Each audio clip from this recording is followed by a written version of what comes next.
Facebook waxaan nagala soo xiriiray dad jooga Norway waxay leeyihiin anagu waxaan nahay dad qaxooti ah wadankii baan ka soo cararnay waxaana tagnay wadamadan Yurub sidaa daraadeed waxa la yiri waa la celinayaa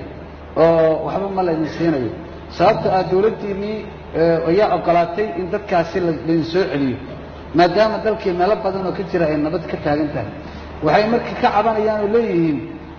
maadaama aan rabno inaan wax ka baranno dawladdeena Soomaaliya maxay go'aankaas u gaartay marka go'aankaas hadaad gaarteen bal ka waran waa maasanta xasan walaalaha dibadda jira ama kuwa su'aashan soo weydiiyay Norway jooga ama caalamka oo dhan Yurub oo dhan meel walba jooga waxaan leenahay dadka Soomaaliyeed awal iyo aakhir boorta dalkan ay leeyihiin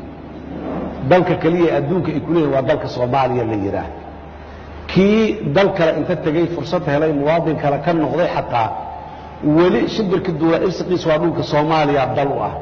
Somali American Somali British Somali Kenyan Somali maxaa yaa la leeyahay Soomaalinimadii kama harayso way daba socotaa kii marka baxay ee sharci helay ee nidaam helay ee degay ee wax bartay oo boqolaal kun oo aad u badan ah waa alxamdulillah waana dacwana uma qabno sharciga hal laga qaado hal laga kansaro hal la soo celiyo hal la keeno balahi laakiin kii sharcigii waayay oo dalalkaasi nidaamkii iyo qaanuunkii u deganay oo u saamixi waayay inuu sharcigi helo inuu waqti kaga dhumo meelaha taagnaansho iyo qaxootinimo aan xuquuq lahayn daw ma ah inuu soo noqdo oo dalkiisa yimaado oo dib u dhiska ka qayb galo asbaabtii in badan oo kamid dalka looga cararay way soo yaraatay wayna sii yaraanaysaa amni darro haddii dalka looga cararay maanta way soo yaraanaysaa